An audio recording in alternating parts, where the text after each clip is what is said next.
Hello everyone! Update lang po tayo ngayon sa ating YouTube channel guys, no? Natutuwa ako kasi marami po tayong mga views dito po sa how to divide pleats in school uniform. So ngayon guys, ang ginawa po natin ay nagtatabas po tayo ng cloth. So as usual, 60 width pa din, tapos 2 panels ang ginawa natin. So sinadya ko po yan ng 2 panels guys dahil hindi po ako nagtitipid ng tela. So para malalim naman po yung kanyang pleats. First operation natin guys ay yung attach zipper. So yung ginamit ko pong zipper dito guys ay ordinary lang at saka yung 8 inches po yung length. Mula po rito sa waistline guys pababa, sukat lang po tayo ng 7.5 inches. Then tatahian po natin ito pababa. Then yung sewing allowance ay 1 inch. At saka ilalak po natin ang ating mga tahe para hindi po siya matatanggal. So ganito lang po ako mag-attach ng zipper guys. Ayan. Kinabit ko na po yan. Tapos itinahi na natin yung zipper. Tips ko lang guys, no, para po gumanda po yung kanto ng tahi natin dito sa zipper, ay kailangan po natin ibaon yung ating karayom, tapos pipihitin natin paikot. So, ganun po ang mga kantuhan, kailangan nakabaon ng karayom. So, second operation natin guys is attach pocket. Yung length ng pocket natin guys is 12 inches at saka yung width naman po ay 12 inches din. Sinadya ko pong malalim yung bulsa guys para kasya po ang cellphone o kung ano man ang ilalagay sa mga bata ay hindi po mahuhulog. So, mula po sa waistline guys, pababa ay 6 inches po ang pagtahi ko. So, ayan o, 6 inches po yan. Ayan.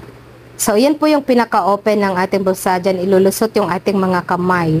So, dito naman tayo sa kabilang side. Ganun din ang itatahi lang natin ito sa kabilang side naman. So, ganyan po ang paggawa po ng bulsa. Sana po ay nasusundan po natin.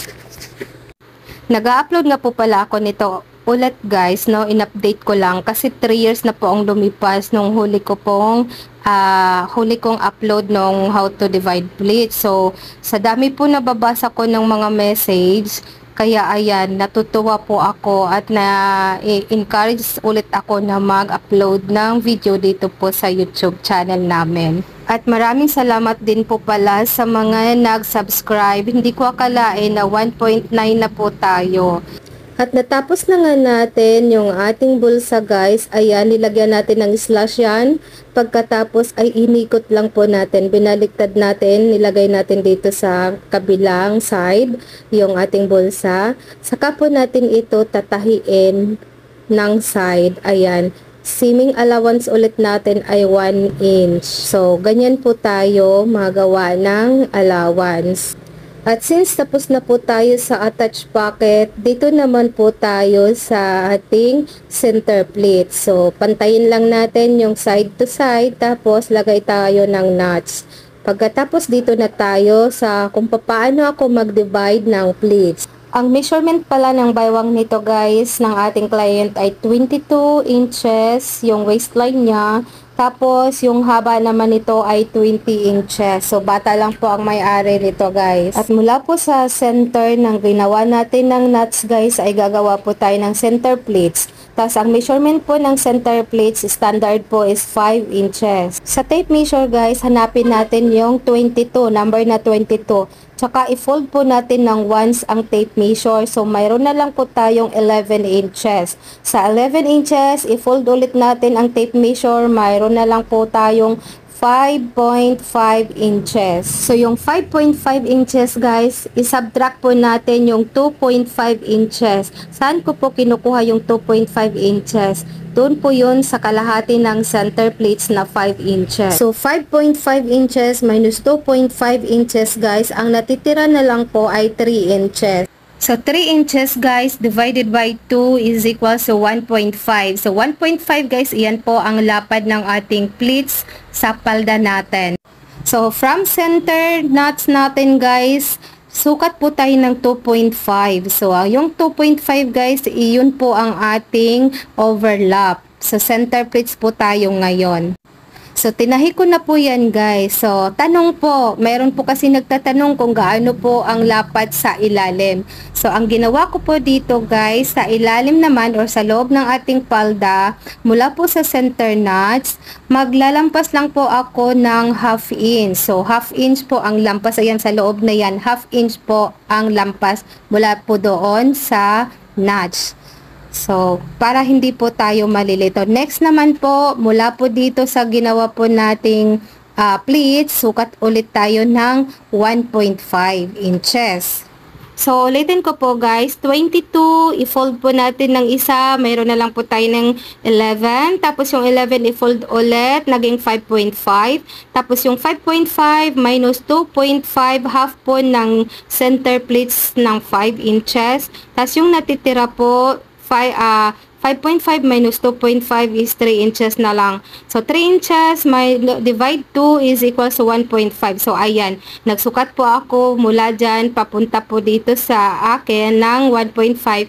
Tapos, overlap ko po iyan. Tanong po ng mga karamihan, ilan po ulit ang overlap sa ilalim. So, ang ginawa ko lang po dyan ay nagsukat po ako dito sa huling pleats, papunta po doon sa makina ng 1 inch. So, 1 inch po yan guys, mula po dyan, mula po dito sa pleats na to, papasok pa loob, ay 1 inch po yan guys. Tapos, saka po natin ito tatahiin na naman. So, okay lang magdoble-doble ang tahi guys, basta doon lang din po dadaan sa dati pong tahi niya. Patong-patong na po yan since okay lang yan kasi matatakpan naman ng ating waistband. So, bali ang lalim po ng pleats natin guys is 1.5 plus 1 inches. So, 2.5 pa din ang lalim ng ating pleats guys. So, yan po ang pinakasimpleng explanation natin kung gaano kalalim ang ating pleats na gagawin. So, dito na sa last na gagawin nating pleats guys, simply i-fold na lang po natin iyan, matic na yan. So, sukat ulit tayo ng 1.5. Ayan. So, ganun po ang ginagawa natin. Tapos, lagyan ko ng slash para hindi ko makalimutan. Tapos, diretso na natin yan dito sa side. So, wag na nating pansinin kung gaano nakalalim yung ating natitirang ang lalim ng pleats niya. Basta kung ano yung natira, pagkatapos mong kunin yung 1.5 inches, diretso mo na yan overlap. So, ayan guys, natapos na natin itong kabilang 1/4 na side.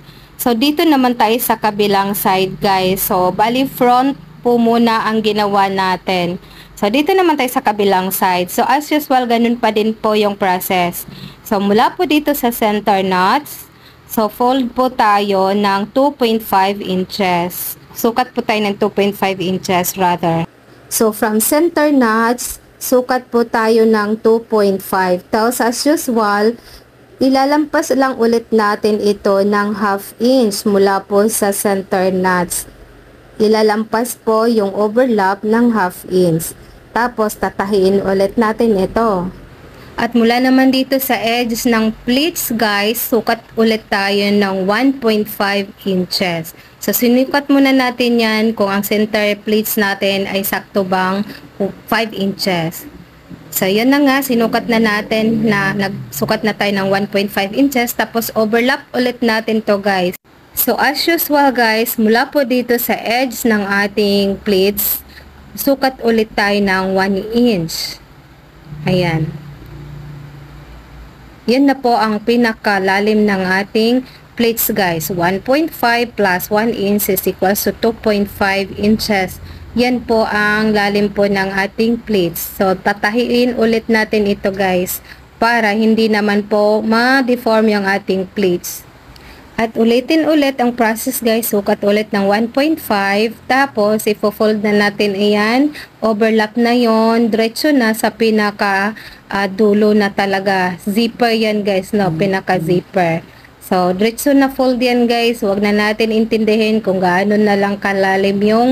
So, ayan na guys, tapos na po natin itong kabilang panel, tapos sinukat na natin ito at saka sakto naman siyang 11 inches. So, again, center pleats ulit tayo, pagkatapos sukat na tayo ng Pagkatapos natin maglagay ng nuts, center pleats naman ang gagawin natin, which is 2.5 inches. Tapos overlap yan. Tapos yung lalim ng overlap guys ay lampas po doon ng half inch sa ginawa nating center nuts. Lalampas lang tayo ng half inch ha, mula po doon sa ginawa nating center nuts. So ayan. So, ayan guys, tinahay ulit natin ito. Pagkatapos, sukat ulit tayo mula po doon sa edge ng ating ginawang pleats. Sukat tayo ng 1.5 inch. And then, tatanong nyo ulit kung gaano po kalalim yung overlap nito. So, 1.5 plus, magdagdag lang tayo ng 1 inch. So, yun po ang pinaka overlap natin. Lalim po iyon ng ating pleats. So, 1.5, dagdag lang po tayo ng 1 inch. So, ayan. So, mayroong 2.5 ang lalim ng ating pleats, guys. Mula po sa center pleats, same lang. Tapos, mula naman dito sa edge ulit, sukat ulit tayo ng 1.5 inches. Tapos, diretso na dito sa pinaka-side niya, guys. Walag na natin ulit pansinin kung gaano na lang ang lalim ng ating pleats dito po sa side na to.